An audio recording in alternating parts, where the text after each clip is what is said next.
নমস্কার বন্ধুরা, আমি এই নতুন ব্লগ খুলছি। ব্লগটা যদি ভালো লাগে আপনারা ফলোয়ার্স বা সাবস্ক্রাইব করে দেবেন। দেখে এসে গিয়েছে, এইবারে ড্রেস খোলাবো। সব ড্রেস খুলিয়ে তারপরে হাত পা ধুয়ে স্নান করিয়ে নিয়ে তারপর খেতে দিতে যাব। এইবারে সব জামা কাপড় কেচে স্কুল দিতে যাচ্ছি, বাচ্চারা সব স্কুল থেকে এসে গিয়েছে। তারপরে ঠাকুর ঘরে আমার ছেলে এবারে ভোগ দেবে। গাইস, আমার ছেলে আজকে ঠাকুর ঘর মুছছে। কেন আজকে আমাদের একটা বাচ্চা হয়েছে, আমাদের একটু ছোটো হয়ে আছে, ওই জন্য আমার ছেলে দিয়ে একটু ঠাকুর ঘরটা পরিষ্কার করাচ্ছে। কেন এটা শ্রাবণ মাস তো, ওই জন্য আমি পরিষ্কার করছি না। সবাই আমাদের পাশে কেউ বাড়ির কেউ নেই তো যে ঠাকুর ঘর ছেড়ে দেবে। আমার ছেলে একটু পরিষ্কার করে ঠাকুর ঘরটা সেবা দিচ্ছে, ঠাকুরের সেবা দেবে এবারে, ওই জন্য ওর দিয়ে পরিষ্কার করাচ্ছে। আমরা হাত দিতে পারবো না, ওই জন্য দেখতে থাকুন। আমার ছেলে ঠাকুর ঘর পরিষ্কার করছে, শুয়ে শুয়ে ঠাকুর ঘর মুছছে। এই হেভি মোচা হচ্ছে, এক মোচার শেষ নেই।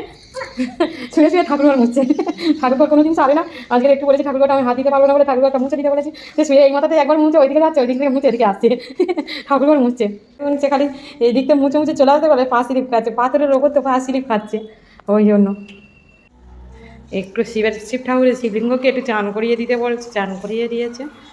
জল ঢালতে বললাম ছেলেকে। ছেলে এবারে ঠাকুরের দিয়ে দিয়েছে, এবারে শাঁখ কাঁশি বাজিয়ে এ করবে। না বাজাও।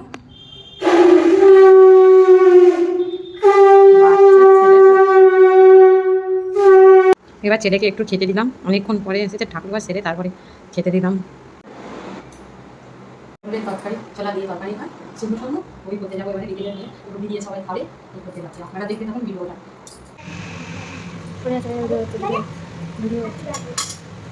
এই আলু পটলের তরকারি শুরু করে দিয়েছি, আলু পটলের তরকারি শুরু করে দিয়েছি। পটলটা একটু ভাজা করে নেবো।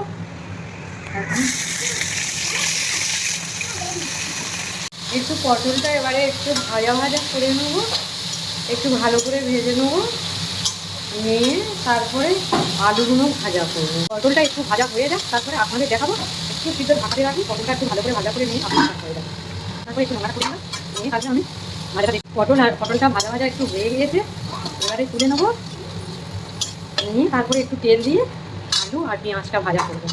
তেল দিয়ে দিলাম, একটু তেল দিয়ে এবারে পেঁয়াজটা কড়ার মধ্যে, তেলটা একটু গরম হলে পেঁয়াজটা কড়ার মধ্যে দিয়ে দেবো। দেওয়ার পরে এবার পেঁয়াজটা দিয়ে দিলাম কড়ার মধ্যে। পেঁয়াজটা দেওয়ার পরে একটু হালকা ভাজাটা হয়ে গেলে আলুটা দিয়ে দেবো। আপনারা দেখতে থাকুন কেমন করে তরকারি রেসিপিটা তোলা। তারপরে আলুটা দিলাম, দিয়ে তারপরে আলুটাকে ভাজা হচ্ছে।